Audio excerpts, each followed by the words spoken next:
ജ്യോതിഷ ഹസ്തരേഖ സംബന്ധമായ ഈ എളിയ വീഡിയോയിലേക്ക് എല്ലാവർക്കും സ്വാഗതം. ഇന്ന് പറയാൻ പോകുന്നത് ഈ പറയുന്ന ഒരു വഴിപാട് കഴിച്ചാൽ ഏതു തടസ്സവും മാറ്റും എന്നുള്ളതാണ്. ആരാണ്? ഇട്ടിയച്ചൻ. ആ ഒരു കാര്യത്തെക്കുറിച്ചാണ്. ഇട്ടിയച്ചൻ എന്ന് പറഞ്ഞാൽ ശിവൻ്റെ തന്നെ അവതാരമാണ്. അപ്പം ഞാൻ വിശദമായിട്ട് അതിനെക്കുറിച്ച് പറഞ്ഞു തരാം. ഈ പറയുന്ന ഒരു കാര്യം ഇട്ടിയച്ചന് ചെയ്താൽ ഏതു കാര്യവും ഇട്ടിയച്ചൻ മാറ്റിത്തരും എന്നുള്ളതാണ്. തടസ്സങ്ങൾ ശക്തിയുള്ളൊരു കാര്യമാണ്. ഇട്ടിയച്ചൻ ഇത്തരം കാര്യങ്ങൾ ചെയ്ത് നല്ല വലിയ ഉയർച്ചയിലേക്ക് വന്നവരുണ്ട്. അപ്പോൾ ഞാൻ അതിനെക്കുറിച്ച് വിശദമായിട്ട് പറയുന്നുണ്ട്. വീഡിയോ മുഴുവൻ കാണാൻ ശ്രമിക്കുക. നിങ്ങൾക്ക് ഇഷ്ടപ്പെട്ടെങ്കിൽ പിന്നെ ഞാനൊരു ശ്രീരാമ മന്ത്രത്തെക്കുറിച്ച് പറഞ്ഞിരുന്നു. ആ മന്ത്രം പറയുന്നുണ്ട്. പിന്നെ ചില ഒരു രഹസ്യങ്ങളും പറയുന്നുണ്ട് അയ്യപ്പസ്വാമിയുടെ. അപ്പം വീഡിയോ മുഴുവൻ കാണാൻ ശ്രമിക്കുക. നിങ്ങൾക്ക് ഇഷ്ടപ്പെട്ടെങ്കിൽ സബ്സ്ക്രൈബ് ചെയ്യുക, ലൈക്ക് ചെയ്യുക, നല്ല നല്ല ആളുകളിലേക്ക് ഷെയർ ചെയ്യുക. അതോടൊപ്പം ബെൽ ബട്ടൺ കൂടി ക്ലിക്ക് ചെയ്താൽ പുതിയ പുതിയ വീഡിയോകൾ നിങ്ങളിലേക്ക് എത്താൻ വേണ്ടി അത് ഉപകരിക്കും. അവിടെ ഒരു കാര്യം കൂടെ പറഞ്ഞിട്ട് വീഡിയോയിലേക്ക് വരാം. നേരിട്ട് കൺസൾട്ടിങ് ഇല്ല, ഫോൺ വിളിച്ചാലും കിട്ടത്തില്ല, വാട്സപ്പ് വഴി മാത്രമാണ്. അതും കുറച്ച് വർക്കുകൾ മാത്രമേ എടുക്കുന്നുള്ളൂ. അത്യാവശ്യം ഒരു നമ്മുടെ ആരോഗ്യസ്ഥിതി അനുസരിച്ചും ഞാൻ സമയമെടുത്താണ് ചെയ്യുന്നത്. പിന്നെ കുറേ പെൻഡിങ് വർക്കുകളുണ്ട്, അത് ചെയ്തുകൊണ്ടിരിക്കണം. തീരുന്ന മുറയ്ക്ക് എടുക്കുന്നുള്ളൂ. ചെയ്യേണ്ട ഒരു വാട്സപ്പിൽ ഇട്ടാൽ മതി. ഫ്രീ ആകുമ്പോൾ റിപ്ലൈ തരും. എന്നിട്ട് എങ്ങനെയാണ് ചെയ്യുന്നതെന്ന് പറയും. എന്നിട്ട് ആവശ്യമുണ്ടോ ചെയ്യുക എന്നുള്ളതേ ഉള്ളൂ. അപ്പോൾ സാഹചര്യം പറഞ്ഞതേ ഉള്ളൂ. ഇനി വീഡിയോയിലേക്ക് വരികയാണ്. അപ്പം കരിമാത്ര ഇട്ടിയച്ചൻ. ഈ ഇട്ടിയച്ചൻ എന്ന് പറഞ്ഞാൽ ശിവൻ്റെ അവതാരം തന്നെയാണ്. കുട്ടനാട്ടിലുള്ളവർക്കൊക്കെ ഇട്ടിയച്ചനെ നന്നായിട്ടറിയാം. ഇനിയും ഈ കുട്ടനാട് വിട്ടുള്ള അല്ലെ കോട്ടയം ജില്ല വിട്ടുള്ളവർക്ക് അത്ര അറിയാമോ എന്നെനിക്കറിയില്ല. ചിലപ്പോൾ അറിയായിരിക്കും. ഞാൻ എൻ്റെ ആയിരാമത്തെ വീഡിയോയുടെ അന്ന് ഇട്ടിയച്ചൻ്റെ അടുത്ത് പോയായിരുന്നു. അവിടെ തൊഴുത് ഞാൻ അവിടെ ചില കാര്യങ്ങളൊക്കെ ചെയ്തു. അത് കഴിഞ്ഞപ്പോഴാണ് ആ നടയിൽ നിന്നപ്പം എനിക്ക് ഇട്ടിയച്ചനെക്കുറിച്ച് ചില കാര്യങ്ങൾ പറയണമെന്നും ഒക്കെ എൻ്റെ മനസ്സിൽ. ഇട്ടിയച്ചൻ ശിവൻ തന്നെയാണ് കേട്ടോ. ശിവൻ്റെ അവതാരമാണ്, ജീവിച്ചിരുന്നതാണ്, മഹാമാന്ത്രികനായിരുന്നു. അവിടെ സർപ്പത്തിനാണ് പ്രാധാന്യം, സർപ്പങ്ങൾക്ക് പ്രാധാന്യമുള്ളതാണ്. ഇട്ടിയച്ചനെ പ്രാർത്ഥിച്ചു കഴിഞ്ഞാൽ അവിടെ കർഷകരാണ് കൂടുതലും ആ ഭാഗത്ത്, ഇട്ടിയച്ചൻ്റെ അമ്പലം ഒക്കെയുള്ള ആ ഭാഗത്ത്. അത് ഞാൻ വിശദമായിട്ട് പറഞ്ഞുതരാം. അത് ചങ്ങനാശ്ശേരിക്കും കോട്ടയത്തിനും ഇടയിൽ കൈനടി എന്ന് പറഞ്ഞ സ്ഥലമുണ്ട്. കൈനടിയിലാണ് കരിമാത്ര ഇട്ടിയച്ചൻ ക്ഷേത്രം. ഈ കൈനടി ചെന്നിട്ട് ഒന്നും അറിയാനില്ല.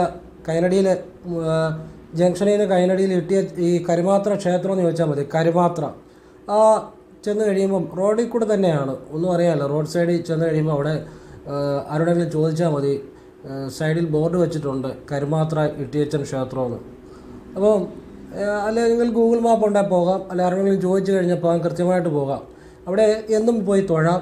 പിന്നെ അവിടെ ഞാൻ പറയുന്ന ഒരു വഴിപാട് നിങ്ങൾ നേർന്നാൽ നല്ലതാണ്. അപ്പോൾ നിങ്ങൾ നേരുന്നതിന് മുമ്പ് ആദ്യം അവിടെ പോയി ഇട്ടിയച്ചനെ കണ്ടൊന്ന് തൊഴണം. തൊഴുത് ഇട്ടിയച്ചനെ തൊഴണം. ഇട്ടിയച്ചൻ്റെ അമ്മ ഉണ്ട്, പിന്നെ അവിടെ കാവുണ്ട് കേട്ടോ. ഭയങ്കര ശക്തിയുള്ളൊരു കാവാണ്. കാരണം ഇട്ടിയച്ചനെ വിളിച്ചാൽ സർപ്പദേവതകളാണ് അവരെ കാവൽ, അല്ലെ അവരെ സംരക്ഷിക്കുന്നത്. സർപ്പങ്ങളുടെ ഭയങ്കര ശക്തിയുള്ളൊരു സങ്കേതമാണ്. ഇട്ടിയച്ചൻ ശിവൻ തന്നെയാണ്. ഇട്ടിയച്ചനെ വലിയ ഉപാസകനും മാന്ത്രികനും ഒക്കെ ആയിരുന്നു, ജീവിച്ചിരുന്നതാണ്. ഇട്ടിയച്ചൻ അവസാനം ഇട്ടിയച്ചന് തൂശനല്ലേ അപ്രത്യക്ഷനായി എന്നുള്ളതാണ് ഒരു ഐതിഹ്യം പറയപ്പെടുന്നത്. ഇട്ടിയച്ചനും അമ്മയുടെയും ഇട്ടിയച്ചൻ്റെ അമ്മയുടെയും ഒരു പ്രതിഷ്ഠ അവിടെ ഉണ്ട്. അമ്മയെ കൂടെ വണങ്ങണം. ഞാൻ ഇട്ടിയച്ചൻ്റെ അമ്മയെ വണങ്ങിയപ്പോഴും എനിക്ക് ഒരു മനസ്സിനൊരു തൃപ്തി. ആ അമ്മയെ വണങ്ങിയപ്പോഴും ഇട്ടിയച്ചനെ വണങ്ങിയപ്പോഴും ചില ഒരു അനുഭൂതികൾ, ആ ഒരു ഈശ്വരീയമായൊരു ആത്മീയമായൊരു അനുഗ്രഹങ്ങൾ എനിക്കുണ്ടായി. എനിക്ക് നേരത്തെയും ഇട്ടിയച്ചൻ, ഞാൻ ഈ കർക്കിടകവാവിനും എനിക്ക് ഇട്ടിയച്ചൻ്റെ അവിടെ ഞാൻ പോകാറില്ല. അങ്ങനെ പോയിട്ടില്ലെങ്കിൽ തന്നെ എനിക്ക് പ്രസാദം കിട്ടാറുണ്ട്. ആരെങ്കിലും എവിടുന്നെങ്കിലും കൊണ്ട് തരാറുണ്ട്. കാരണം നമ്മൾ അതേ രീതിയിലാണ് അദ്ദേഹത്തെ ധ്യാനിക്കുന്നതും. അദ്ദേഹം ശിവാംശം തന്നെയാണ്. അപ്പം ഇട്ടിയച്ചനും അമ്മയും ഏറ്റവും ആ ഈശ്വരീയമായ അനുഗ്രഹമുള്ള ഒരു ശക്തികൾ തന്നെയാണ്. പിന്നെ അവിടുത്തെ സർപ്പദേവതകളും. അപ്പോൾ അവിടെയൊക്കെ ഈ കണ്ടത്തിൽ കൃഷിക്കൊക്കെ ഈ എലിശല്യം ഉണ്ടാകുമ്പോൾ അവിടെ ഉള്ളവർ നേരും ഇട്ടിയച്ചന് ഇന്നത് കൊടുത്തേക്കാമെന്ന്. അപ്പോഴവിടെ ആളുകൾ, നമ്മുടെ ഒരു സുഹൃത്ത് തന്നെ പറഞ്ഞാണ്, അനുഭവമുള്ള ആളാണ്. അവരൊക്കെ ഇപ്പം വലിയ രീതിയിൽ രക്ഷപ്പെട്ടു പോയി. അപ്പം അദ്ദേഹമാണ് എനിക്ക് ഇടയ്ക്ക് ഈ കരിമാത്രയിലെ പ്രസാദം കർക്കിടകവാവിന് കൊണ്ടു തരുന്നത്. അപ്പം അത് അടുത്തുള്ളതല്ല, അദ്ദേഹം ഇടയ്ക്ക് നമ്മളെ കാണുമ്പം തരുന്നതാണ്. ഇപ്പം ഈ നേർന്ന് കഴിയുമ്പം ആ കണ്ടത്തിൽ പാമ്പ് എലിയെ ചീറ്റി ഓടിക്കുന്നത് കണ്ടിട്ടുണ്ടെന്നാണ് പറയുന്നത്. കണ്ടത്തിൽ കൂടെ എന്നാൽ എലിശല്യം പിന്നെ ഉണ്ടാകത്തില്ല. അത് ഓരോരുത്തരുടെ ഓരോ അനുഭവങ്ങളാണ്. അത്ര ശക്തിയാണ് ഇട്ടിയച്ചന്. അവിടെ സർപ്പത്തിനാണ് ഏറ്റവും പ്രാധാന്യം കേട്ടോ. ഇട്ടിയച്ചനെ അമ്മ കാവൽ. ചെറിയൊരു ക്ഷേത്രമാണ്, പക്ഷേ എങ്കിലും വലിയ ഈശ്വരീയമായ ചൈതന്യം ഉള്ള ഒരു സങ്കേതം തന്നെയാണ്. ഇവിടെ എൻ്റെ കയ്യിൽ ഇപ്പോഴും അവിടുത്തെ പ്രസാദം ഇരിപ്പുണ്ട് ഇട്ടിയച്ചൻ്റെ. അത് ഞാനിരിക്കുന്നിടത്ത് എൻ്റെ സമീപം തന്നെ ഞാൻ വെച്ചിട്ടുണ്ട് ആ ഭസ്മം. ഇട്ടിയച്ചൻ്റെ ആണേലും മുത്തപ്പൻ്റെ ഒരു ഫോട്ടോയാണേലും പിന്നെ കേദാരനാഥിൽ നിന്ന് വന്ന ചെറിയ ഒരു കാര്യങ്ങളുണ്ട്. അതെല്ലാം ഞാനിരിക്കുന്നിടത്ത് ഈ ശിവാംശങ്ങളായ എല്ലാ കാര്യങ്ങളും ഞാൻ എൻ്റെ ഓഫീസിൽ ഞാനിരിക്കുന്നിടത്ത് വെച്ചിട്ടുണ്ട്. കാരണം നമ്മളും ശിവനെയാണ് എപ്പോഴും ഓരോ ശ്വാസത്തിലും ശിവവിദ്യ ചെയ്യുന്ന ആളാണ്. പിന്നെ ക്രിയാകുണ്ടലിലെ പ്രാണായാമം, അപ്പോൾ അതെല്ലാം എൻ്റെ സമീപം ഞാൻ വെച്ചിട്ടുണ്ട്. അതിൻ്റെ ഓരോരോ കാര്യങ്ങളും അതെല്ലാം കാരണം എൻ്റെ മനസ്സ് തന്നെയാണ് അതെല്ലാം. അതുപോലെ ഭക്തിയായിട്ടാണ് നമ്മൾ അവരെയെല്ലാം വിളിക്കുന്നതും അവരുടെ എല്ലാ അനുഭവങ്ങളും എനിക്ക് ഉണ്ടതാനും. അപ്പം നിങ്ങൾക്ക് ഞാൻ പറഞ്ഞു തരാൻ പോകുന്നത്, നിങ്ങൾക്ക് ഏതെങ്കിലും ഒരു കാര്യം നടക്കണമെന്നുണ്ടെങ്കിൽ ആദ്യം അവിടെ പോയി തൊഴുവാണെങ്കിൽ നല്ലതാണ്. അവിടെ എല്ലാ ദിവസവും ഉണ്ട്. പക്ഷേ നിങ്ങൾ അവിടെ ഒരു ദിവസം പോയി തൊഴുത് ഇട്ടിയച്ചനെയും അമ്മയെയും തൊഴുത്, ആ ശിവഭഗവാനുണ്ട്, പിന്നെ കാവി തൊഴുത് ഇട്ടിയച്ചന് സാമ്പ്രാണി എണ്ണ വെക്കാം, അമ്മയ്ക്കും എണ്ണ വെക്കാം. പിന്നെ നിങ്ങൾക്ക് അവിടെ വഴിപാടുകൾ ചെയ്യണമെന്നുണ്ടെങ്കിൽ അർച്ചനയൊക്കെ ചെയ്യാം. അത് അവിടുത്തെ രീതി പോലെ അവിടെ ചോദിച്ചിട്ട് ചെയ്യുക. എന്താണെങ്കിലും അവിടുത്തെ രീതി എന്താണ് അവിടെ ഉള്ളവരോട് ചോദിച്ചിട്ട് ചെയ്യുക കേട്ടോ. അപ്പം ഞാനിത് പൊതുവായിട്ടുള്ള കാര്യങ്ങൾ പറഞ്ഞതേ ഉള്ളൂ. ഇട്ടിയച്ചന് എണ്ണയും സാമ്പ്രാണിയും വെക്കാം, അമ്മയ്ക്ക് ഇട്ടിയച്ചൻ്റെ അമ്മയ്ക്ക് എണ്ണ വെക്കാം. പിന്നെ അവിടെ നല്ല പ്രസാദം തരും. കാവിൽ മഞ്ഞപ്പൊടി വെക്കാം.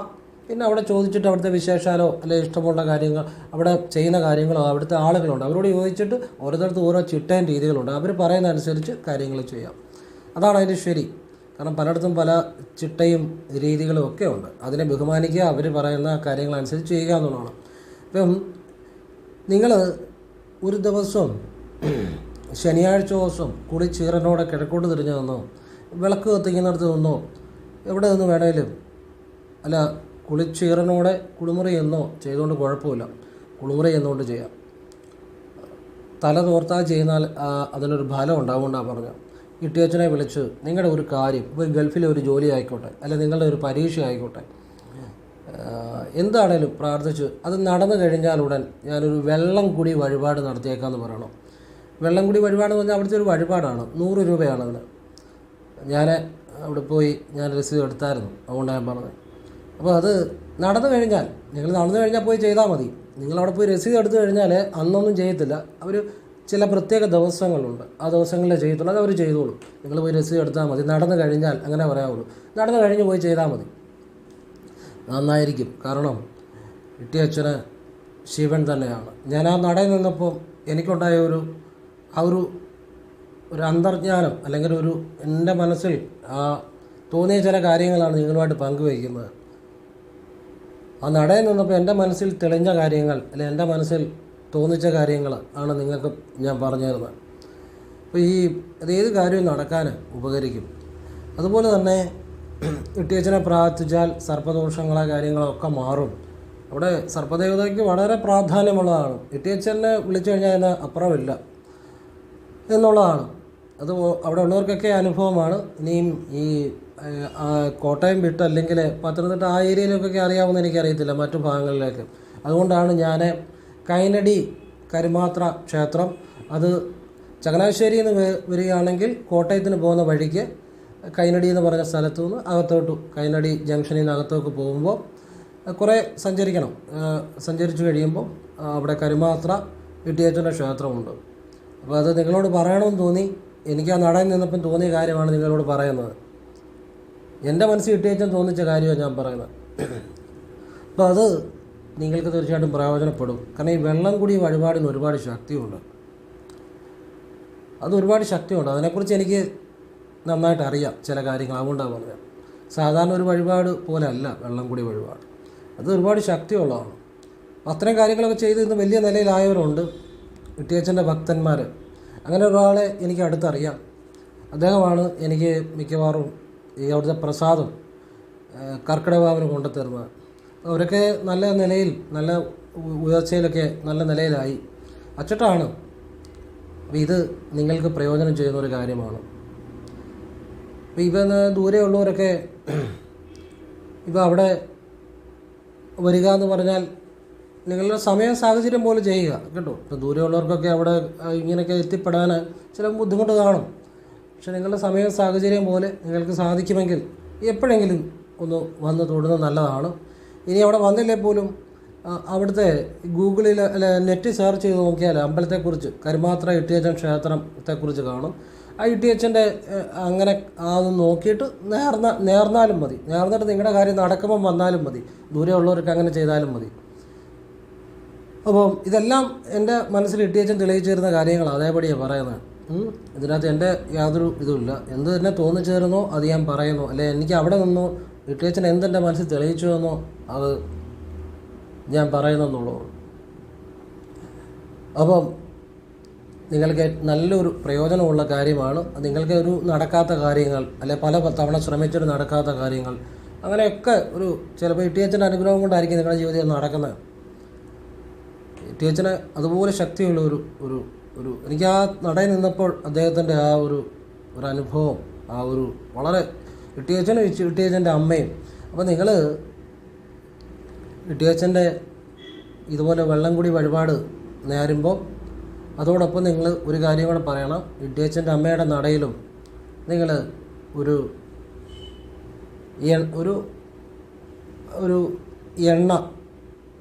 എണ്ണയും ഒരു ചെറിയ 101 രൂപ ദക്ഷിണയോ നിങ്ങൾക്ക് ഇഷ്ടം അതുകൂടെ സമർപ്പിച്ചേക്കാമെന്നൂടെ പറയണം, നല്ലതാണ്. ആദ്യം ഇട്ടിയച്ചൻ്റെ അമ്മയെ അങ്ങനെ ഒന്ന് പറഞ്ഞിട്ട് ഇട്ടിയച്ചനോട് പറഞ്ഞാൽ ഇച്ചിരി ഫലപ്രദമായിരിക്കും എന്ന് ആ എൻ്റെ മനസ്സിൽ ഇട്ടിയച്ചൻ തോന്നിച്ച കാര്യമാണ് കേട്ടോ.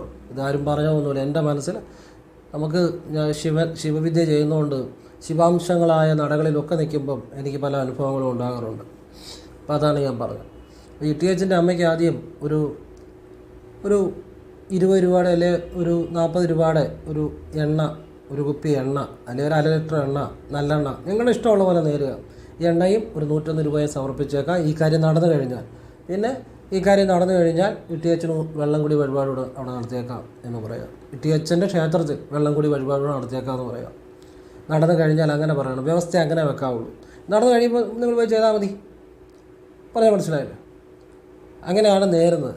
ഇത് ശനിയാഴ്ച കുളിച്ചീറനോടെ കിഴക്കോട്ട് തിരിഞ്ഞു കുളിമുറി എന്നുകൊണ്ട് നേരാം, കുഴപ്പമൊന്നുമില്ല, നല്ലതാണ്. നിങ്ങളുടെ കാര്യം നടന്നു കഴിയുമ്പോൾ പോയി ചെയ്താൽ മതി, അങ്ങനെ പറയാവുള്ളൂ. അപ്പോൾ ഈ പലരും എന്നോട് ചോദിച്ചായിരുന്നു അയ്യപ്പൻ്റെ ഫോട്ടോ, ഈ അയ്യപ്പൻ ഇരിക്കുന്ന ഫോട്ടോ കിട്ടുന്നില്ല എന്നുള്ളത്. അപ്പം ഞാൻ ഒരു ഫോട്ടോ ഇന്ന് എൻ്റെ കയ്യിലുണ്ട്. അതുകൂടാതെ ഞാൻ വേറൊരാൾക്ക് വേണ്ടി അത് മേടിച്ചു. ഉണ്ടോ? ഈ ഫോട്ടോ കാണുമ്പോൾ തന്നെ നിങ്ങൾക്കൊരു നല്ലൊരു ഫോട്ടോ ആയിട്ട് തോന്നില്ലേ? ഇത് വേറൊരാൾക്ക് വേണ്ടി ഞാൻ മേടിച്ചതാണ്. വേറൊരാൾക്ക് വേണ്ടി എന്ന് പറഞ്ഞാൽ ചെറിയൊരു കാര്യമല്ല. ഒരാളുടെ പല തൊഴിലും ചെയ്തിട്ട് രക്ഷപ്പെടാത്ത ഒരാൾക്ക് രക്ഷപ്പെടാൻ വേണ്ടി അയാൾക്ക് കൊടുക്കാൻ വേണ്ടി മേടിച്ചതാണ്. ഞാനിത് മേടിച്ചത് തിരുനക്കര അമ്പലത്തിലെ നടയിൽ നിന്ന്, തിരുനക്കര അമ്പലത്തിലെ കയറി വരുമ്പം ഒരു ബുക്ക് സ്റ്റോളുണ്ട്, അവിടെ നിന്നാണ്. തിരുനക്കര അമ്പലത്തിൻ്റെ അകത്തേക്ക് കയറുമ്പം പിന്നെ അമ്പലത്തിനുള്ളിൽ ഗോപുരത്തിൻ്റെ അടുത്ത് തന്നെ ഒരു ബുക്ക് സ്റ്റോളുണ്ട്. അവിടെ നിന്നാണ് ഞാനിത് മേടിച്ചത്. ഞാനത് പറഞ്ഞതെന്നാന്ന് ചോദിച്ചു കഴിഞ്ഞാൽ നിങ്ങൾക്ക് ഇഷ്ടം, നിങ്ങൾ മേടിക്കാതിരിക്കാനോ അല്ല. എന്നോട് പലരും ചോദിച്ചായിരുന്നു എവിടെ കിട്ടുമെന്ന്. അപ്പോൾ ആദ്യം ഞാൻ ചങ്ങനാശ്ശേരി ഒരിടത്തു നിന്ന് മേടിച്ചായിരുന്നു. അത് പലർക്കും പറഞ്ഞു കൊടുത്തിട്ടുണ്ടായിരുന്നു. അവിടെ ഇപ്പോൾ ഇല്ലെന്നാണ് പറയുന്നത്. അപ്പോൾ ഇത് ഈ കോട്ടയം തിരുനക്കര അമ്പലത്തിൻ്റെ ഉള്ളിൽ നമ്മൾ ആദ്യം അങ്ങോട്ട് കയറി ചെല്ലുമ്പോൾ സൈഡിലായിട്ടൊരു വലിയ ബുക്ക് സ്റ്റോൾ വെച്ചിട്ടുണ്ട്. ആ ബുക്ക് സ്റ്റോളിനകത്തുനിന്നാണ് ഞാൻ മേടിച്ചത്. നിങ്ങൾക്ക് ആവശ്യമുണ്ടെങ്കിൽ മേടിക്കാതിരിക്കുക, അതൊക്കെ നിങ്ങളുടെ ഇഷ്ടം. പലരും ചോദിച്ചുകൊണ്ട് ഞാൻ പറഞ്ഞതാണ്. അപ്പോൾ ഇത് ഞാൻ മേടിച്ചതിൻ്റെ പുറകിലൊരു കാര്യമുണ്ടെന്ന് ഞാൻ പറഞ്ഞു. ഒരാൾക്ക് പല തൊഴിലും ചെയ്ത് രക്ഷപ്പെടാത്ത ഒരാൾക്ക് അയാളുടെ ഓഫീസിൽ വെക്കാൻ വേണ്ടി കൊടുക്കാൻ വേണ്ടിയാണ്. അപ്പോൾ അത് ഗുണമാകും എന്നുള്ളതിനകത്ത് യാതൊരു സംശയവുമില്ല. ആ ഫോട്ടോ കാണുമ്പോൾ തന്നെ അത് അറിയാമല്ലോ. അത്ര ഒരു കാരണം അയ്യപ്പനകത്ത് ചില രഹസ്യങ്ങളുണ്ട്. കാരണം അയ്യപ്പൻ നിങ്ങളുടെ തൊഴിൽ സ്ഥാപനത്തിൽ ഇതുപോലെ ഇത്തിരി ഫോട്ടോ വേണം. അത് പുലിപ്പുറത്തിരിക്കുന്ന വേണ്ട, ഇങ്ങനെ ഇരിക്കുന്ന അയ്യപ്പൻ്റെ ഫോട്ടോ. ഈ മുദ്രയ്ക്കകത്ത് ചില രഹസ്യങ്ങളുണ്ട്. കണ്ടോ? ഈ അയ്യപ്പ രഹസ്യമാണ് മുദ്ര. ഇതെന്ന് പറഞ്ഞാൽ ശത്രുദോഷത്തെ മാറ്റുന്ന മുദ്രയാണ്. അത് അയ്യപ്പ രഹസ്യം എന്ന് പറയും കേട്ടോ. ഏത് ശത്രുദോഷവും സ്വാമി മാറ്റിത്തരും. അതാണ് ഈ മുദ്രയുടെ പ്രത്യേകത. പിന്നെ അയ്യപ്പനകത്ത് ഒരുപാട് രഹസ്യങ്ങളുണ്ട്. അയ്യപ്പൻ നിത്യ ബ്രഹ്മചാരിയാണ്.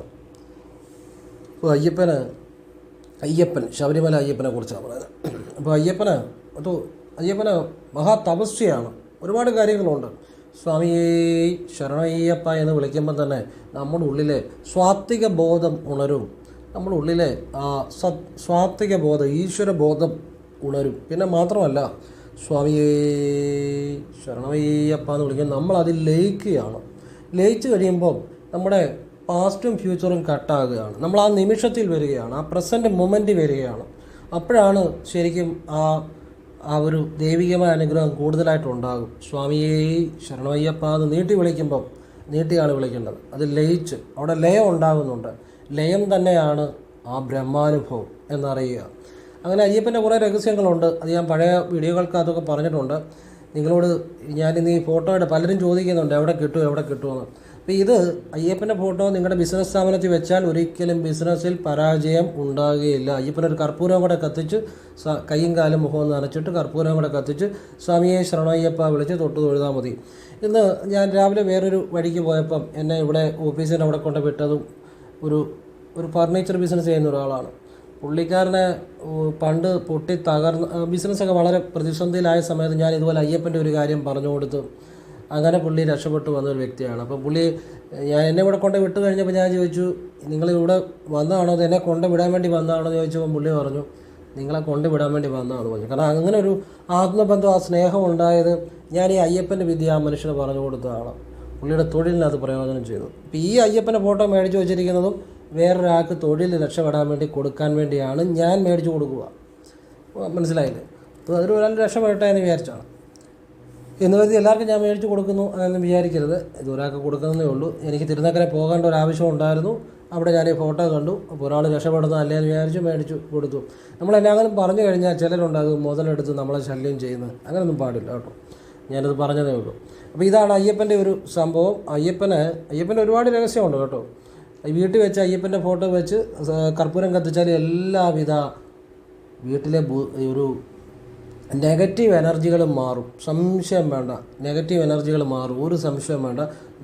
ദുർദേവതകൾ മാറും. വീട്ടിൽ ഏതെങ്കിലും നെഗറ്റീവായിട്ടുള്ള കാര്യങ്ങളുണ്ടെങ്കിൽ അതെല്ലാം മാറും എന്നുള്ളതാണ്. പിന്നെ ചിലർ ചോദിക്കാറുണ്ട്, ഈ വീട്ടിൽ എപ്പോഴും കലഹമാണ്, പ്രശ്നമാണ്, ഒരു സമാധാനമില്ല, അങ്ങനെയുള്ള കാര്യങ്ങൾ. നിങ്ങൾ വേറൊന്നും ചെയ്യേണ്ട. ഞാൻ എത്രയോ വീഡിയോക്കകത്ത് പറഞ്ഞിട്ടുള്ള കാര്യമാണ്. എത്രയോ ആളുകൾക്ക് ഉപകാരമായിട്ടുള്ള കാര്യമാണ്. നിങ്ങൾ വിളക്ക് കത്തിക്കുന്നത് തന്നെ ശരിയായിട്ട് കത്തിച്ചാൽ മതി. 5 തിരിയിട്ട് വിളക്ക് കത്തിക്കുക. കിഴക്കേ വടക്കേ പടിഞ്ഞാറ് തെക്ക്. നിങ്ങൾ ഇത് എങ്ങനെ വേണമെങ്കിലും തിരി കത്തിക്കാം. പക്ഷേ തെക്ക് ഭാഗത്തെ തിരി അവസാനം കത്തിക്കുക, തെക്ക് ഭാഗത്തെ തിരി അവസാനം കെടുത്തുക. അത് മാത്രം ശ്രദ്ധിക്കുക. അത് എന്തുകൊണ്ടാണെന്ന് ചോദിച്ചാൽ തെക്ക് ഭാഗമാണ് നമ്മളുടെ പിതൃക്കളുടെ ദിക്കായിട്ട്. ആ പിതൃക്കളുടെ അനുഗ്രഹം ഉണ്ടാകുമ്പോഴാണ് ജീവിതം പെട്ടെന്ന് മാറുന്നത്. ഇത് ഞാൻ പറഞ്ഞ് ചെയ്തവർക്കൊക്കെ പ്രയോജനമുണ്ട്. ഒരുപാട് കുടുംബങ്ങൾക്ക് ഒന്നും രണ്ടും ഒന്നുമല്ല, ഒരുപാട് കുടുംബങ്ങൾക്ക് റിസൾട്ട് കിട്ടിയ കാര്യമാണ്. വീട്ടിൽ സമാധാനം, സന്തോഷം, ഐശ്വര്യമൊക്കെ ഉണ്ടാകും. ഓരോ തിരിയും കത്തിക്കുമ്പോഴും സർവ്വമംഗളമംഗല്യം ഒരു തവണ ജപിക്കുക. ഓം ഐം ശ്രീം ഹ്രീം ക്ലീം നമ ഒരു തവണ ജപിക്കുക. ഓം നാരായണായ വിദ്മഹേ വാസുദേവായ ധീമഹി തന്നോ വിഷ്ണു പ്രചോദയാത് ഒരു തവണ ജപിക്കുക. ഈ 3 കാര്യങ്ങൾക്കകത്ത് ഒരുപാട് രഹസ്യങ്ങളുണ്ട്. ഇതിനെക്കുറിച്ച് എത്രയോ വീഡിയോകൾ ഞാൻ പറഞ്ഞിരിക്കുന്നു, എത്രയോ അനുഭവങ്ങൾ പറഞ്ഞിരിക്കുന്നു, എത്രയോ ജീവിതങ്ങൾ മാറിയ കാര്യം പറഞ്ഞിരിക്കുന്നു. നിങ്ങളോട് പറയാത്ത എത്രയെല്ലാം അനുഭവങ്ങൾ എനിക്കുണ്ട്. എന്തെല്ലാം ഞാൻ തന്നെ എത്ര വീടുകളിലെ മാറ്റങ്ങൾ നേരിട്ട് കണ്ടിട്ടുണ്ട് ഞാൻ പറഞ്ഞു കൊടുത്ത്. ഇതിന് എത്ര പേര് എന്നോട് അല്ലാതെ പറഞ്ഞിരിക്കുന്നത്. ഒരുപാട് വീടുകളിൽ ഗുണം ചെയ്ത കാര്യമാണ്. അപ്പോൾ ഇത് ഇങ്ങനെ വിളക്ക് കത്തിക്കുമ്പോഴും കെടുത്തുമ്പോഴും ഇങ്ങനെ മന്ത്രം ജപിക്കണം. ഈ 3 സർവ്വമംഗളമംഗല്യം ഓം ഐം ശ്രീം ഹ്രീം ക്ലീം നമ. ഹ്രീമ ക്രീം ജപിക്കരുത്, ജപിക്കരുത്. പിന്നെ ഓം നാരായണായ വിദ്മഹേ വാസുദേവായ ധീമഹി തന്നോ വിഷ്ണു പ്രചോദയാത്. അപ്പോൾ ഇത് 3 ജപിച്ചുകൊണ്ട് വേണം ഓരോ തിരിയും കത്തിക്കാനും. ഓരോ തിരിയും കെടുത്തുമ്പോഴും ചെല്ലണം. തെക്ക് ഭാഗത്തെ തിരി അവസാനം മാത്രം കത്തിക്കുക, അവസാനം മാത്രം കെടുത്തുക. അതൊരു രഹസ്യവിദ്യയാണ് പറഞ്ഞു തരുന്നത് കേട്ടോ. പിതൃക്കളുടെ പ്രീതി പെട്ടെന്നുണ്ടാകും. പിന്നെ വിളക്ക് കത്തിക്കാൻ മുമ്പ് ഇച്ചിരി ചാണകവെള്ളം പേരിന് മുറ്റത്തോ വിളക്ക് കത്തിക്കുന്നിടത്തും തളിക്കുക. ഇനി പച്ചച്ചാണകമില്ല ഉണക്കച്ചാണകമാണെങ്കിലും മേടിച്ച് ചാലിച്ച് ചെയ്താൽ മതി. രാവിലെ സന്ധ്യയ്ക്കും ചെയ്യുക.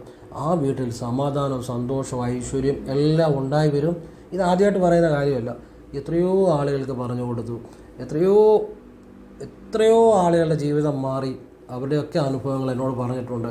ഭഗവാന്റെ മുന്നിൽ ഇരുന്നുകൊണ്ടാണ് പറയുന്നത്, ഇതിനപ്പുറത്തൊരു കാര്യമില്ല. ഓം നമോ ഭഗവതേ വാസുദേവായ. അപ്പോൾ അത് കൃത്യമാണ്. അത് പറഞ്ഞെന്നാ ചോദിച്ചു കഴിഞ്ഞാൽ, ഈ എന്നും ബഹളമാണ് വഴക്കാണെന്നൊന്നും പറഞ്ഞിട്ടൊന്നും ഒരുപാട് പേര് ഇങ്ങനെ ചിലർ മെസ്സേജ് ചെയ്യാറുണ്ട്. അതൊന്നും പറഞ്ഞിട്ട് കാര്യമില്ല. വേണ്ട കാര്യം ചെയ്താൽ മതി. വേണ്ടാത്ത കാര്യം ചെയ്യുന്നതുകൊണ്ട്, അല്ലെങ്കിൽ ചെയ്യേണ്ട കാര്യം ചെയ്യാത്തതുകൊണ്ട് അത് മാറാത്തത്. കൃത്യം കാര്യം പറഞ്ഞു, അനാവശ്യമുണ്ട് ചെയ്യുക. അപ്പോൾ അത് വളരെ പ്രയോജനം ഉണ്ടാകുന്ന ഒരു കാര്യമാണ്. പിന്നെ വാട്സപ്പിൽ കഴിഞ്ഞ ദിവസം മെസ്സേജ് ചെയ്തായിരുന്നു, ഒരു ട്രാൻസ്ഫർ കിട്ടി. നമ്മുടെ ഒരു ഫോളോ ചെയ്യുന്ന നമ്മുടെ ഒരു കസ്റ്റമർ, അവർക്ക് ആഗ്രഹിക്കുന്ന രീതിയിലൊരു ട്രാൻസ്ഫർ കിട്ടി. അത് ഭദ്രകാളി അമ്മയ്ക്ക് അറുനാഴി പായസം നേർന്നിട്ടാണ്. വലിയ സന്തോഷമായി എനിക്കത്.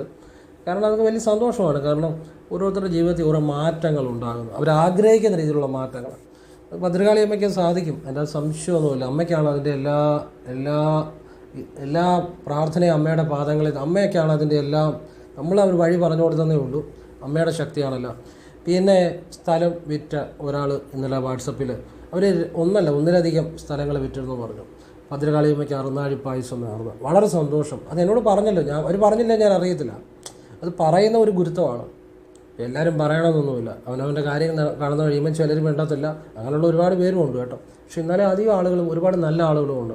അവരുടെ അനുഭവം ഉണ്ടായി കഴിയുമ്പോൾ അവർ എന്നോട് പറയുന്നു, വാട്സപ്പിൽ പറയുന്നു. അതൊക്കെ എപ്പോഴും വാട്സപ്പിലുണ്ട്. ഒരു സന്തോഷമാണ്, അതൊരു ഗുരുത്വമാണ്.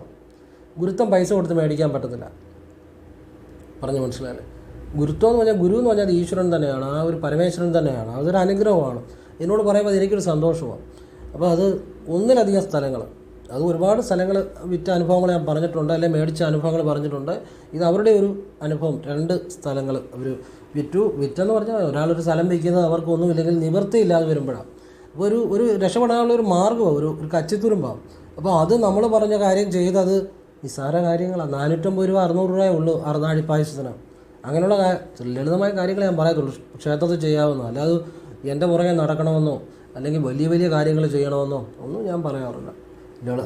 കാരണം ഞാൻ ശിവനെ വിശ്വസിക്കുന്ന ആളാണ്, ശിവവിദ്യ ചെയ്യുന്ന ആളാണ് ഞാൻ. ഭഗവാനിൽ ഓരോ ശാസ്ത്രത്തിലും ഭഗവാനെ ശിവവിദ്യ ചെയ്യുന്നതാണ്, ക്രിയാകുണ്ടൽ പ്രാണായാമം ചെയ്യുന്നതാണ്, സത്യവിദ്യ ചെയ്യുന്നതാണ്. അതുകൊണ്ട് നമ്മൾ കർമ്മത്തിൽ വിശ്വസിക്കുന്ന ആളാണ്. ഈ ചിലർ വിചാരിക്കും നമുക്ക് വേണമെങ്കിൽ പല കാര്യങ്ങളും പറഞ്ഞ് പലരെയും നമുക്കൊരു കുറേ ശിഷ്യന്മാർ അല്ലെങ്കിൽ ഗുരു അങ്ങനെയൊക്കെ നമുക്ക് വേണമെങ്കിൽ മുന്നോട്ട് പോകാം. പക്ഷേ അതിനകത്ത് സത്യവിദ്യ ചെയ്യുന്ന ഒരു ഇതുകൊണ്ട് ഞാൻ പറയുന്നതാണ്. ശരിക്കും പറഞ്ഞാണല്ലോ, ഈ ഒരു സത്യം പറഞ്ഞാൽ പലരും അറിവില്ലായ്മ കൊണ്ട് ചെയ്യുന്നതാണ്. ശരിക്കുമുള്ള ഗുരുക്കന്മാരുണ്ട്, അവർ ഹിമാലയത്തിലുള്ളവരും സത്യവിദ്യ ചെയ്യുന്നു. അവർ പൈസയ്ക്ക് വേണ്ടി ഒരു വിദ്യ കൊടുക്കുന്നതൊന്നും പൈസയ്ക്ക് വേണ്ടി ആയിരിക്കത്തില്ല. മാത്രമല്ല അവർ ആ ഒരു ശക്തിയുള്ളവരായിരിക്കും, ഉപാസനാബലം അല്ലെങ്കിൽ ആ ഒരു സത്യത്തെ ആചരിക്കുന്നവരായിരിക്കും.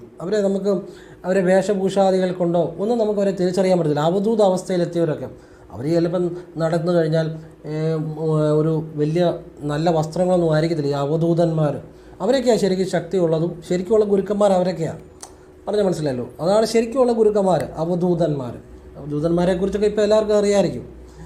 അപ്പോൾ ഈ നമ്മളിപ്പോൾ സാധാരണഗതിയിൽ നമ്മുടെയൊക്കെ നമ്മളിപ്പോൾ പത്രത്തിലൊക്കെ വായിക്കാറുണ്ട്, അല്ലെങ്കിൽ നമ്മൾ കാണാറുണ്ട്. എവിടെയെങ്കിലും പോയി കുറച്ച് കാര്യങ്ങൾ പഠിച്ചു കഴിഞ്ഞ് പിന്നെ ഗുരുവാകും, അല്ലെങ്കിൽ കുറേ ശിഷ്യഗണങ്ങളാകും. പക്ഷേ ഇതിൻ്റെ അകത്തൊരു കളിയുണ്ട്, അത് അവർക്ക് അറിയത്തില്ല. എന്നാണെന്നറിയോ? കർമ്മത്തിൻ്റെ ഒരു കളിയുണ്ട്. അത് ഞാനല്ല, നിങ്ങളല്ല, ആര് ചെയ്താലും. ഞാൻ ഒരു പൊതുവായിട്ട് പറയുന്നതേ ഉള്ളൂ. അതായത് ഈ നമ്മളിപ്പം കുറച്ച് ഗുരുവൊക്കെ ആയിട്ട് കുറേ ശിഷ്യന്മാരും ഒക്കെ ആയിട്ടിരിക്കുന്നു വിചാരിച്ചു. അടുത്ത ജന്മത്തിൽ ഈ ശിഷ്യന്മാരായിരിക്കുന്നവന്മാരുടെ ശിഷ്യനായിട്ട് ഗുരു വരേണ്ടി വരും. അവിടെയാണ് കർമ്മത്തിൻ്റെ കളി കിടക്കുന്നത്. പക്ഷെ അതറിയത്തില്ല. തിരിച്ചടിക്കും ഈ കർമ്മം. അടുത്ത ജന്മത്തിൽ ഇപ്പോഴാരുടെ ഗുരു ശരിക്കുമുള്ളവരുടെ കാര്യമല്ല, ഈ ചെറിയ അറ്റം മൂലയൊക്കെ പഠിച്ച് ഗുരു കളിച്ച് നമ്മൾ പത്രത്തിലൊക്കെ വായിക്കുമല്ലോ, അങ്ങനെയുള്ളവരുടെ കാര്യമാണ് പറയുന്നത്. അല്ല, ശരിക്കുമുള്ളവരുടെ കാര്യമല്ല കേട്ടോ. പുണ്യാത്മാക്കളുണ്ട്, അവരൊക്കെ ഏറ്റവും ടോപ്പായിട്ടുള്ളതാണ്. അവരിൽ നിന്നൊക്കെ വിദ്യ കിട്ടുന്ന ഏറ്റവും ഭാഗ്യമാണ്. അവരെയൊക്കെ എപ്പോഴും വന്ദിക്കണം. ഇത് ഞാൻ പറഞ്ഞ ഈ ലൊട്ടിലൊടുക്കലൊക്കെ പഠിച്ച് പൊതുവായിട്ട് പറയുന്നേ ഉള്ളൂ, ഇപ്പോൾ പത്രത്തിലൊക്കെ വായിക്കുമല്ലോ. അപ്പോൾ അവരുടെ കുറച്ച് നാൾ എവിടെയെങ്കിലും പോയി എന്നാങ്കിലുമൊക്കെ പഠിച്ചു കഴിഞ്ഞ് ഒരു ഗുരുവായിട്ട് കുറേ ശിഷ്യന്മാരും ഒക്കെ ആയിട്ട്, അപ്പോൾ ഈ അടുത്ത ജന്മത്തിൽ ഈ ശിഷ്യന്മാരായിട്ടിരിക്കുന്നവന്മാരുടെ ഒരു ശിഷ്യനാകേണ്ടി വരും ഗുരു അടുത്ത ജന്മത്തിൽ. അങ്ങനെ ഈ കർമ്മം കിടന്ന് കളിക്കുന്നത്. കാരണം ഇവനെ ഏത് കർമ്മം കൊണ്ടാണോ ഈ കളികൾ കാണിക്കുന്നത്, ആ കർമ്മം തന്നെ ഇവനായിട്ട് വട്ടം കറങ്ങും. അത് ശരിക്കും അറിയാത്തതുകൊണ്ടാണ് ആ പരിപാടിക്ക് പോകുന്നത്. അതറിയാവുന്ന സത്യവിദ്യ ചെയ്യുന്നവർ അവരൊരിക്കലും ആ അർഹതപ്പെട്ട ശിഷ്യന്മാർക്ക് മാത്രം വിദ്യ കൊടുക്കും. അവരൊന്നും പ്രത്യുപകാരമായിട്ട് മേടിക്കത്തില്ല. അവരെപ്പോഴും തപസ്സിലും ഒക്കെ ആയിരിക്കും.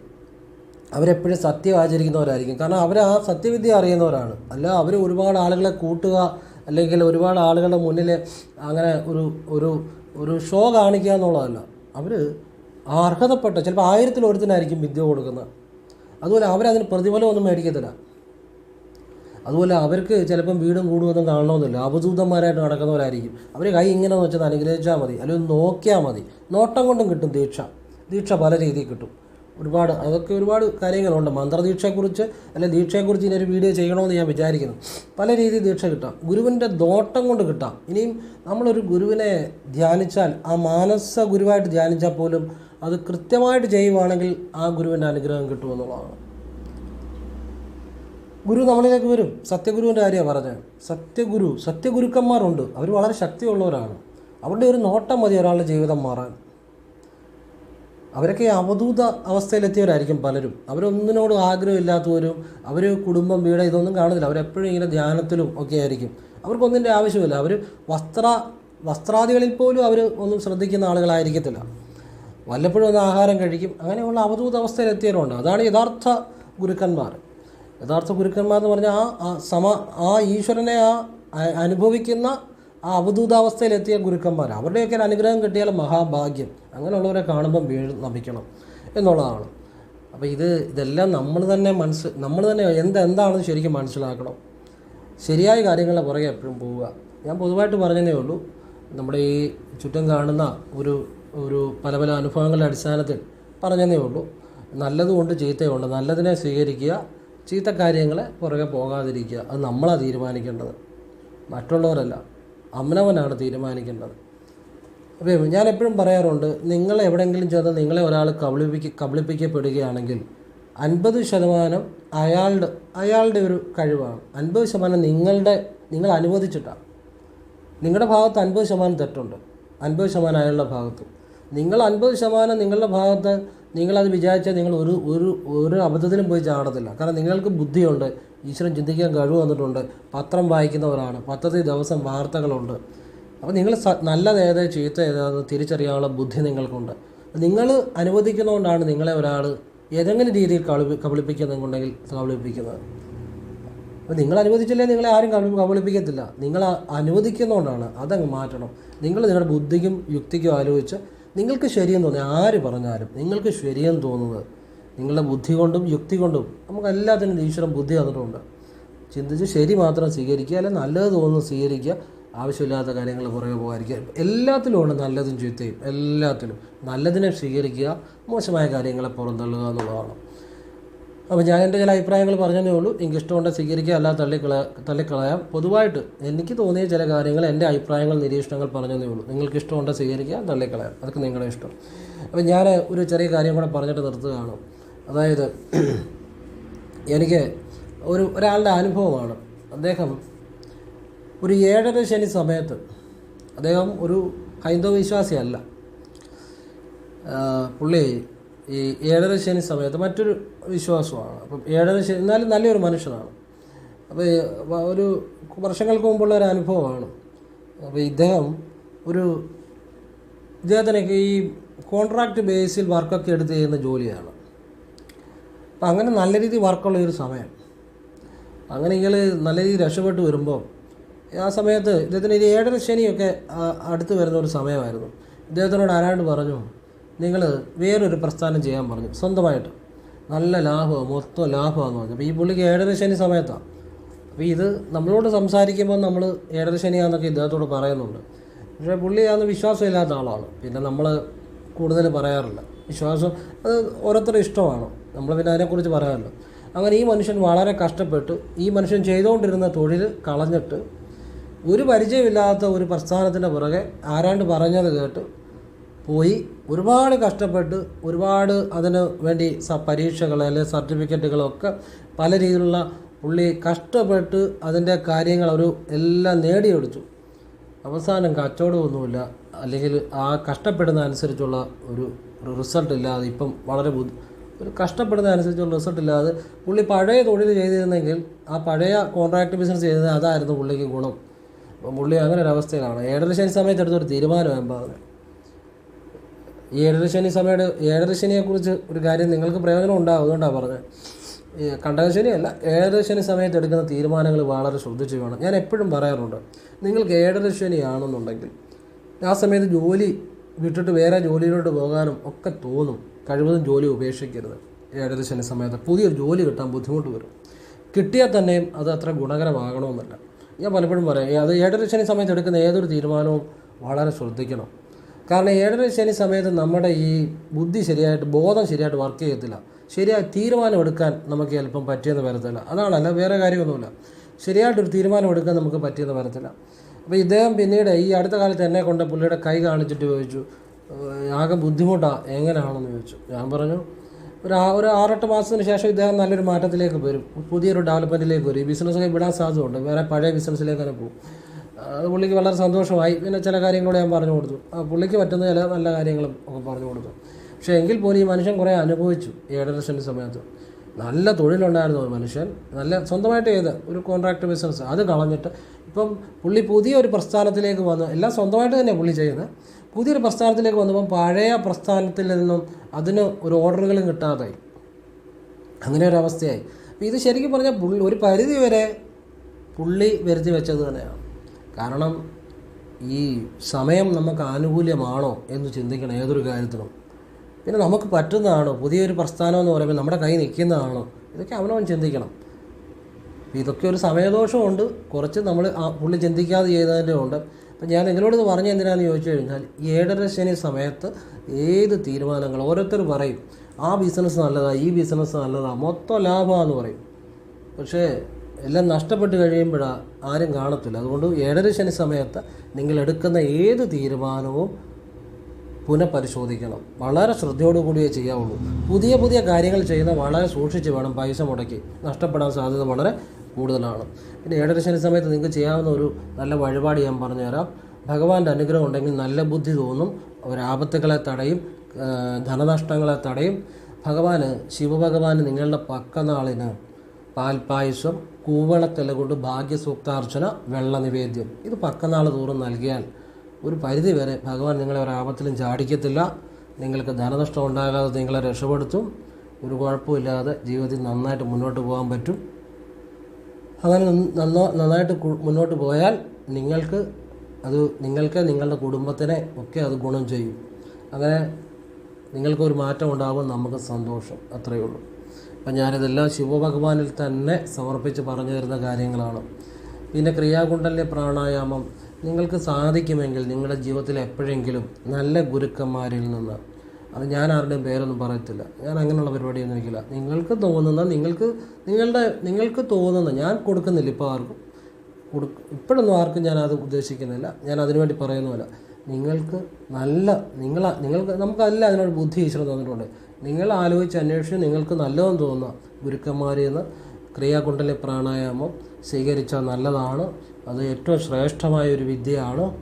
അതിനോളം പോകുന്ന ഒരു വിദ്യ ഉണ്ടോ എന്ന് തന്നെ എനിക്കറിയത്തില്ല. കാരണം ഞാൻ ക്രിയാകുണ്ടലിൻ്റെ പ്രാണായാമം സ്വീകരിക്കുന്ന സമയത്ത് എൻ്റെ ജീവിതത്തിൽ ഏറ്റവും വളരെ ദാരിദ്ര്യം, അതുപോലെ വളരെ മാനസികമായ ടെൻഷന്, അതുപോലെ വളരെ ദുരിതങ്ങൾ, അതുപോലെ വീടെല്ലാം ജപ്തിയായി, ഇങ്ങനെ ഒരുപാട് ദുരിതങ്ങളിനിടയിൽ അന്ന് എനിക്കത് സ്വീകരിക്കാൻ പോകാൻ പൈസ പോലും ഇല്ലായിരുന്നു, വണ്ടിക്കൂലിക്ക് പോലും ഇല്ലാത്ത അവസ്ഥയായിരുന്നു. അപ്പം ഞാനങ്ങനെ പലതവണ അത് മാറ്റിവെച്ചു. പിന്നെ ഞാൻ തന്നെ ജോലി ചെയ്ത് അതിനുള്ള കാശ് ഞാൻ ഒപ്പിച്ചു. നമ്മൾ ആരോടും അതിന് കടം പോലും മേടിച്ചില്ല, ഞാൻ തന്നെ കഷ്ടപ്പെട്ട് അതിനുള്ള പൈസ ഒപ്പിച്ചു. കാരണം വണ്ടിക്കൂലി പോലും എനിക്ക് പൈസ ഇല്ലായിരുന്നു. അപ്പം അങ്ങനെ ഒരു ഇല്ലായ്മയിൽ നിന്നാണ് ഞാൻ പോയി ക്രിയായോഗം സ്വീകരിച്ചത്. പക്ഷെ ഒരിക്കലും ഞാനത് എൻ്റെ ഗുരുവിനോട് പറയുകയോ അതൊരു സഹതാപത്തിന് വേണ്ടി പറയുകയോ ഞാൻ ഇത്രയും ബുദ്ധിമുട്ടുള്ള ഒരാളാണോ എന്ന് ചിലർ അങ്ങനെ ചെയ്യുമല്ലോ, ഗുരുവിൻ്റെ സഹതാപം പിടിച്ചു പറ്റാൻ. അതൊക്കെ കുറുക്ക് വഴികളാണ്.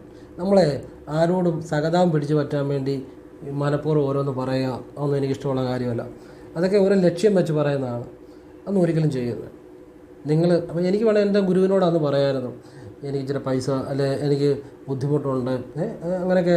ഞാനൊന്നും എൻ്റെ ബുദ്ധിമുട്ടുകളൊന്നും അവിടെ പറഞ്ഞിട്ടില്ല. ഞാൻ കഷ്ടപ്പെട്ട് തന്നെ വണ്ടിക്കൂലിക്ക് എല്ലാം കാശുണ്ടാക്കി ഗുരുവിന് അന്നൊരു ഒരു സമർപ്പണമുണ്ട്. ദക്ഷിണയെന്ന് തന്നെയല്ല, നമ്മൾ ഗുരുക്കന്മാർക്ക് ഈ ഓട്ടുപാത്രങ്ങൾ, പഴവർഗ്ഗങ്ങൾ അങ്ങനെയൊക്കെ സമർപ്പിച്ച ക്രിയായോഗം സ്വീകരിക്കുന്നത്. അപ്പം അത് ചെയ്യേണ്ട കാര്യമാണ്. ചെയ്യേണ്ടതെല്ലാം ചെയ്യണം. അവിടെ നമ്മൾ പൈസ നോക്കിയിട്ട് കാര്യമില്ല. അപ്പം ഞാനന്ന് അതെല്ലാം സംഘടിപ്പിച്ചു. ഞാൻ വീട്ടിൽ നിന്ന് ഇറങ്ങുമ്പം എനിക്ക് ഒരു ബാബാജിയുടെ അനുഭവം ഉണ്ടായി. ഞാനും എൻ്റെ കൂടെ വേറൊരാളും ഉണ്ടായിരുന്നു. അപ്പോൾ അദ്ദേഹത്തിനും ഉണ്ടായി. കാരണം ഒരു സുഗന്ധമാണ്, അത് ബാബാജിയുടെ ക്രിയായോഗം സ്വീകരിച്ചവർക്ക് അല്ലെങ്കിൽ ബാബാജിയുടെ അനുഭവം ഉണ്ടായവർക്കറിയാം, പ്രത്യേക ഒരു സുഗന്ധമാണ്. അപ്പോൾ അത് നമ്മൾ ആ സുഗന്ധം തന്നെ ഗുരുവിൻ്റെ മുന്നിൽ ക്രിയായോഗം സ്വീകരിക്കുന്ന സമയത്തും അനുഭവപ്പെട്ടു. 2 സമയങ്ങളിൽ അങ്ങനെ അനുഭവപ്പെട്ടു. അതുകൊണ്ട് തന്നെയാണ് അത് ബാബാജിയുടെ ഇത് നമുക്ക് ഞങ്ങൾക്ക് വീട്ടിൽ നിന്ന് അനുഭവം ഉണ്ടായപ്പോഴേ, അന്ന് ഇറങ്ങാൻ പോയപ്പോൾ അനുഭവം ഉണ്ടായപ്പോഴേ നമുക്കറിയാം. കാരണം നമുക്ക് ബാബാജിയെ അങ്ങനെ വിളിക്കുന്നതുകൊണ്ട് നമുക്കറിയായിരുന്നു. അങ്ങനെ അവിടെ പോയി സ്വീകരിച്ചപ്പം ഞാൻ സത്യമായിട്ട് ഞാൻ പറയുകയാണ്, നിങ്ങളുടെ ജീവിതത്തിൽ ഒരിക്കലെങ്കിലും ക്രിയായോഗം സ്വീകരിക്കാൻ പറ്റുകയാണെങ്കിൽ നിങ്ങളത് അറിയണം. ശരിയായ ഗുരുവിൽ നിന്ന് അറിയണം, ശരിയായ രീതി അറിയണം. ക്രിയായോഗയാണെന്നും പറഞ്ഞ് ഒരുപാട് കാര്യങ്ങളൊക്കെ ഉണ്ട്. അതിനെക്കുറിച്ചൊന്നും ഞാൻ അഭിപ്രായം പറയുന്നില്ല. ശരിക്കുമുള്ള ക്രിയായോഗം അതുകൊണ്ട് അത് ശരിക്കും സ്വീകരിച്ചു കഴിഞ്ഞാൽ നമുക്കുള്ളിൽ അതിൻ്റെ ഒരു അനുഭവം ഉണ്ടാകും. പറഞ്ഞാൽ മനസ്സിലായില്ലേ? സാധാരണ പ്രാണായാമമുണ്ട്, ക്രിയാകുണ്ടലിനി പ്രാണായാമമുണ്ട്. ക്രിയായോഗയ്ക്ക് മുമ്പേ അനുലോമ വിലോമ പ്രാണായാമമുണ്ട്, ആന്തരിക കുംഭമുണ്ട്, ബഹിർകുംഭമുണ്ട്, അശ്വനി മുദ്രയുണ്ട്, അതുപോലെ മഹാമുദ്രയുണ്ട്, അതുപോലെ നാദം ഉണ്ട്. അതായത് യോനിമുദ്ര, നമ്മൾ ഉള്ളിൽ നാദം കേൾക്കുന്ന നവതാരങ്ങളെ അടച്ച്, അതൊക്കെ നമ്മൾ അതിനോട് ആത്മാർത്ഥമായിട്ട് ചെയ്യണം.